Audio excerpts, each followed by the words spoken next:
Là où il y a un problème, il y a un ministère. C'est ce que nous allons parler aujourd'hui. J'aimerais amener une perspective différente. Et aujourd'hui, c'est une émission importante parce que ça risque de créer un nouveau ministère dans ta vie. Il est possible que suite à cette vidéo, ça change complètement l'orientation des prochains mois de ta vie. Parce que là où il y a un problème, il y a un ministère. Donc, tu ne verras plus jamais les problèmes de la même façon. Et je vais peut-être, au travers de ce podcast, et c'est ma prière, peut-être éclairer beaucoup de choses par rapport à ton avenir. Alors, reste jusqu'à la fin.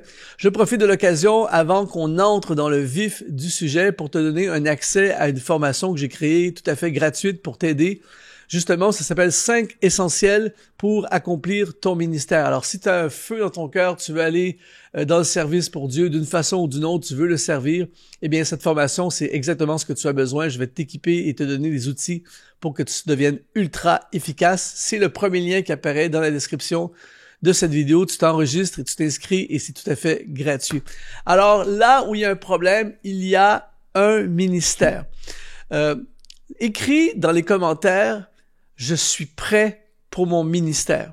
On a des gens de partout dans le monde qui nous écrivent, qui regardent nos vidéos et je lis tous les commentaires. À chaque fois que je lance une vidéo, je lis tous les commentaires et ça me touche toujours quand je vois des gens. C'est vraiment impressionnant. On a des gens des 4 coins de la terre et qui disent « Je suis de Libreville ». Et par exemple, je suis de Libreville, je suis prêt pour mon ministère. Je suis du sud de la France, je suis prêt pour mon ministère. Je suis de Montréal au Canada, je suis prêt pour mon ministère. Peu importe tu es où, tu es en Polynésie, Tahiti, Yaourana, je suis prêt pour mon ministère. Alors peu importe, n'hésite pas à écrire dans les commentaires. On est une communauté, on est une famille spirituelle, on est tous ensemble pour servir le roi des rois. Alors ça me touche quand tu écris, alors n'hésite pas à le faire. Alors première étape aujourd'hui, c'est que nos problèmes ou un problème, c'est une opportunité pour créer un ministère. Alors, la première étape que je veux voir avec toi aujourd'hui, c'est ne cherche pas un ministère, cherche un problème. Il y a plein de gens qui cherchent un ministère. C'est quoi mon ministère? Je veux un ministère, je cherche mon ministère, tout ça. Eh bien, la réponse est parfois beaucoup plus simple que ça. Ton ministère, parfois, c'est le problème qui est là devant toi. Des fois, c'est ton problème et des fois, c'est le problème de quelqu'un près de toi. Et Dieu va toujours commencer ton ministère par des choses qui sont très près de toi avant de t'envoyer vers quelque chose qui est très loin de toi. Ça commence toujours très près de toi. Et j'aime beaucoup ce passage dans l'évangile de Luc au chapitre 4 et verset 18, quand Jésus lance, entre guillemets, il lance son ministère. Il a passé 30 ans de sa vie dans le silence, dans l'ombre, on n'entend pas trop parler de lui. Et là, tout à coup, à l'âge de 30 ans, il va faire un jeûne de 40 jours dans le désert. Et là, il lance son ministère. Et c'est très intéressant, il lance son ministère en faisant un énoncé de mission. Et en fait, si j'avais été là ce jour-là à écouter ce qu'il a déclaré, j'aurais dit ce ministère-là, c'est sûr qu'il va marcher. Simplement à cause de son énoncé de mission, tu sais que ça va être un ministère qui va marcher. Il dit, « L'Esprit du Seigneur est sur moi parce qu'il m'a oint pour annoncer une bonne nouvelle aux pauvres. Il m'a envoyé pour guérir ceux qui ont le cœur brisé. Il m'a envoyé pour proclamer aux captifs la délivrance, aux aveugles le recouvrement de la vue et renvoyer libres les opprimés pour publier une année de grâce du Seigneur. » Que des problèmes. Il est venu et là il dit, j'ai des solutions pour ce problème, je suis venu pour ce problème, je vais régler ce problème, je vais intervenir dans ce problème. Et donc, moi, si j'avais été là, j'aurais dit, wow, ce ministère-là, il va être booké, il va être occupé, il va y avoir des gens, il va y avoir des foules. Pourquoi? Parce que c'est plein de problèmes et lui, il vient avec des solutions aux problèmes. Donc, Jésus a eu énormément d'impact, d'influence, de succès. Pourquoi? Parce que il est venu régler des problèmes. Alors, aujourd'hui, ne cherche plus un ministère, cherche un problème. Je te donne un exemple. Disons que tu déménages dans une nouvelle ville, tu te joins à une nouvelle église, une nouvelle assemblée, et tu sais pas c'est quoi ton rôle, ton ministère, qu'est-ce que tu pourrais contribuer à cette église, à quoi je suis appelé dans cette église, tout ça. Au lieu de penser comme ça, regarde ce qui se passe et cherche des problèmes. Et je peux t'assurer, dans toutes les églises, il y a quelque part un problème. Dans la ville où tu es, il y a des problèmes. Dans le business où tu travailles, il y a des problèmes. Dans ta communauté, il y a des problèmes. Partout autour de toi, il y a des problèmes. Et donc, quand tu cherches un problème, tu trouves un ministère. Par exemple, en ce qui me concerne, je me souviens, j'ai déjà raconté cette histoire, mais si tu l'as jamais entendu, quand j'ai commencé à marcher avec le Seigneur, à l'époque, ça fait quand même pas mal d'années maintenant, à l'époque, il y avait très peu de chants de louanges contemporains pour les jeunes. Et donc, il y avait plus beaucoup de chants anciens puis tout ça. Mais dans l'église où j'étais, il n'y avait pas de répertoire ou très très peu de répertoire de chants de louanges focalisés pour les plus jeunes. Et donc, moi, je dirigeais un peu la louange, tout ça. Et donc, à chaque fois, je me disais, ben, quel chant on pourrait chanter? On regardait les chants, puis on se disait, ouais, c'est pas trop. Et donc, il y avait un problème. Il manque des chants de louange pour les jeunes. Et donc, qu'est-ce que j'ai fait? Ben, j'ai commencé à écrire des chants de louange pour les jeunes. Alors, je me dis, OK, vendredi prochain, au groupe de jeunes, ça prendrait un chant de victoire pour commencer la célébration. Alors, on écrit un chant de victoire. Après ça, à la fin, on va avoir un temps de prière, on va inviter les gens, et là, ça prendrait un chant vraiment de consécration. Alors, on écrit un chant de consécration. La semaine suivante, là, ça nous prendrait un chant sur la croix. Alors, on écrit un chant sur la croix. Et en fait, j'ai écrit plus de 180 chants comme ça, qui n'étaient pas, j'écrivais pas dans un mode artistique, et là, non, c'était en mode, il y a un problème, il manque des chants, il faut écrire des chants, tu vois. Et ce que je savais pas au début, ce que j'étais pas totalement conscient, eh bien, j'étais en train de régler un problème. Et en réglant ce problème, ce que je n'ai pas réalisé au début, c'est que j'ai construit un ministère de louange international. C'est un truc de fou.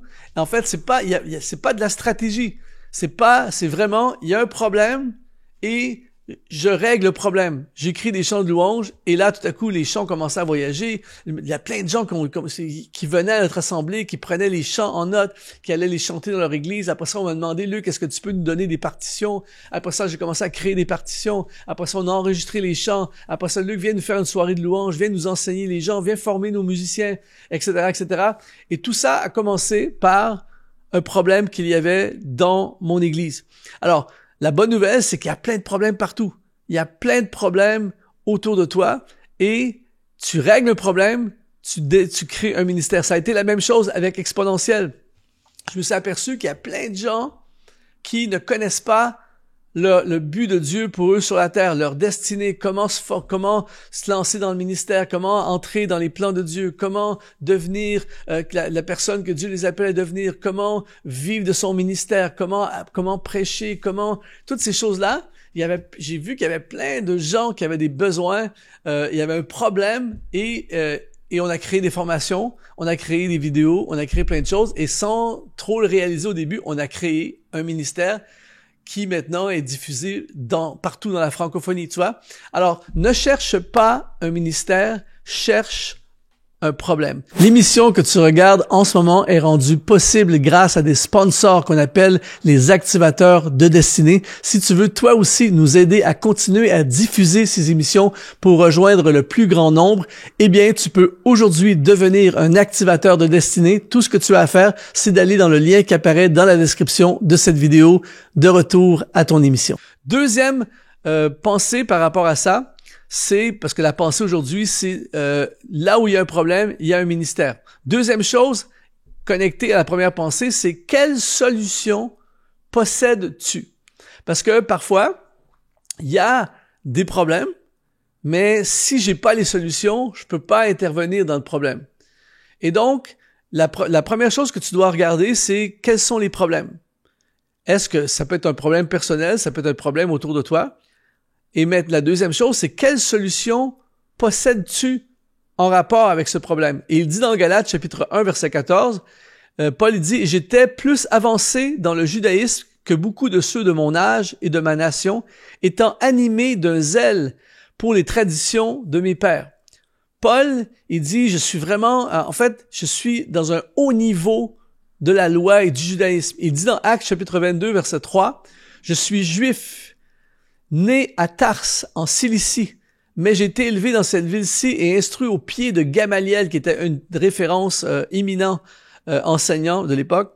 J'ai été instruit au pied de Gamaliel dans la connaissance exacte de la loi de nos pères, étant plein de zèle pour Dieu, comme vous l'êtes, vous tous, aujourd'hui.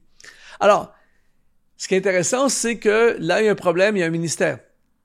Il y a un problème, il faut implanter des églises, il n'y a pas d'église, il n'y a pas de formation, il n'y a pas de connaissance, il n'y a rien. Et Paul, comme par hasard, lui, la solution qu'il possède, c'est qu'il connaît tout sur la loi, sur les Écritures, il connaît tout ça. Et donc, il va offrir au problème ses connaissances. Il est écrit dans Actes chapitre 17, verset 2, par exemple, Paul, selon sa coutume, y entra dans la synagogue pendant 3 sabbats et discuta avec eux d'après les Écritures. On lit également dans Actes chapitre 18, verset 28, car il réfutait vivement les Juifs en public, démontrant par les Écritures que Jésus est le Christ. Alors, il y a un problème. Paul, ses solutions à lui, c'est des connaissances.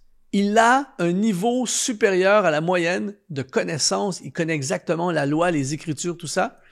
Et donc, comme par hasard, il a écrit 13 des 27 livres du Nouveau Testament. Comme par hasard, il va régler le problème de la connaissance, de la formation et de la connaissance. Donc, là où il y a un problème, il y a un ministère. Ne cherche plus un ministère, cherche un problème. Et comment le régler? Eh bien, regarde aux solutions que tu possèdes. Évidemment, on n'a pas tous les mêmes solutions. Regarde à qui tu es. Moi, pour prendre l'exemple de tout à l'heure où je te parlais des chants de louange, j'avais la solution, j'avais une capacité d'écrire des chants de louange. J'avais une capacité de les jouer et de les enseigner aux gens et d'entraîner les gens dans la louange. Donc, j'ai des solutions à un problème. Bang, on a un ministère.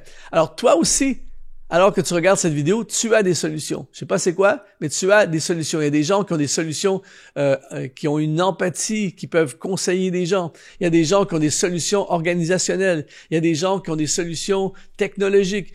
Par exemple, tu sais comment faire du son dans une église. Tu sais, il y a du mauvais son dans une église, on va dire, la sono, tout ça. Toi, tu as des solutions, tu sais comment ça marche. Tu sais comment faire une projection multimédia, tu sais comment faire de la pub, tu sais comment cuisiner, tu sais comment prendre soin des enfants. Peu importe c'est quoi, prends tes solutions, canalise-les dans un problème et tout à coup, on a un ministère. Et troisièmement, transfère ton problème en ministère. La plupart d'entre nous, quand on est dans un problème, et je te comprends, c'est une réaction naturelle, ça m'arrive à moi aussi, quand on a un problème, on est plus écrasé, encore un problème, j'en ai marre de ce problème. Tout ça, c'est vraiment notre réaction. Mais, à partir d'aujourd'hui, tu peux changer ta façon de voir les problèmes, transfère ton problème en ministère. Paul dit dans 2 Corinthiens chapitre 12 au verset 9, il dit, « Mais il m'a dit, ma grâce te suffit, car ma puissance s'accomplit dans la faiblesse. Je me glorifierai donc bien plus volontiers de mes faiblesses afin que la puissance de Christ repose sur moi. C'est pourquoi je me complais dans les faiblesses, dans les outrages, dans les calamités, dans les persécutions, dans les détresses pour Christ, car quand je suis faible, c'est alors que je suis fort. » Donc, le problème de Paul, c'est tout ce qu'il vient de mentionner, et ça, en général, ça pourrait finir en dépression, ça pourrait finir en abandon. Si c'est comme ça, j'ai tellement de problèmes, je laisse tout tomber, je largue tout, je capitule. Mais lui, à la place, il transfère ça en ministère. C'est quand je suis comme ça, c'est là que je suis le plus puissant dans mon ministère. C'est ça qu'il est en train de dire. Il est écrit dans Genèse, chapitre 50, au verset 20, « Vous aviez médité de me faire du mal. » C'est Joseph qui parle. Il dit, « Dieu l'a changé en bien pour accomplir ce qui arrive. » Tu vois? Encore, le problème de Joseph, il est monumental. Si tu connais l'histoire, il se fait trahir par ses frères, il se fait abandonner, il se fait accuser de viol, il finit en prison, en esclavage. C'est la galère, c'est un problème monumental. Mais Joseph a transféré ce problème en salut pour sa nation et pour sa famille. Et donc, c'est pour ça aujourd'hui, regarde à tes problèmes, et au lieu de les laisser te détruire, transfère-les en ministère. J'ai écouté une interview récemment de Dave Ramsey, qui est un spécialiste des finances aux États-Unis. Il y a une émission de radio, il est très, très influent, très connu. Et il racontait dans l'interview que lui, quand il a commencé, en fait, ce qui fait qu'aujourd'hui, il fait une émission spécialisée dans les finances personnelles. Il a une émission de radio sur les finances, des formations sur les finances, des livres sur les finances. Il a sorti, je ne sais pas combien de personnes, des galères financières, tout ça. C'est que lui-même, il était un homme d'affaires et il a fait n'importe quoi. Il a des mauvais investissements, mauvaise gestion. Et il a fait une méga faillite où il a tout perdu. Il a été humilié. Ça a été une catastrophe qui aurait pu détruire sa vie. Mais lui, à la place, son problème, sa catastrophe, il a transféré ça en ministère. Et son problème est devenu un ministère international sur les finances. Il est devenu quelqu'un qui a sauvé les gens des multitudes de personnes de crise financière. Donc, son problème est devenu, il a transféré en ministère. J'écoutais récemment un évangéliste qui a donné sa vie en prison. En fait, il était un prisonnier, il s'est fait prendre dans le crime, tout ça. Il s'est retrouvé en prison. Et là, il est dans le fond de la prison. Problème majeur de vie, il est en prison. Et en prison, il a rencontré Jésus-Christ. Et aujourd'hui, il a un ministère auprès des prisonniers. Il intervient, il impacte les prisonniers. Il a vraiment un ministère puissant auprès des gens qui sont en prison. Il conduit plein de gens, des prisonniers, à Christ. Encore une fois, son problème est devenu un ministère. Alors, tout ça pour te dire aujourd'hui que là où il y a un problème, il y a un ministère. N'hésite pas à écrire dans les commentaires, je suis prêt pour mon ministère. Alors, aujourd'hui, ne cherche pas un ministère, cherche un problème. Quelles sont les solutions que tu possèdes? Et transfère ton problème en ministère. Je t'assure que si tu adoptes ce mindset, cette façon de voir ta vie à partir d'aujourd'hui, eh bien, tu ne seras plus jamais à la recherche d'un ministère. Au contraire, tu vas devenir extrêmement puissant dans le ministère, comme Jésus dans Luc chapitre 4. L'Esprit du Seigneur est sur moi, car il m'a oint pour régler des problèmes. Alors, toi et moi, devenons des gens qui règlent des problèmes. Fonçons à fond avec nos solutions dans les problèmes et on va bâtir des ministères magnifiques. Si ça t'a parlé, écris Amen dans les commentaires, bombarde le chat et rejoins ma formation tout à fait gratuite, 5 essentiels pour accomplir ton ministère. En attendant, sois exponentialisé.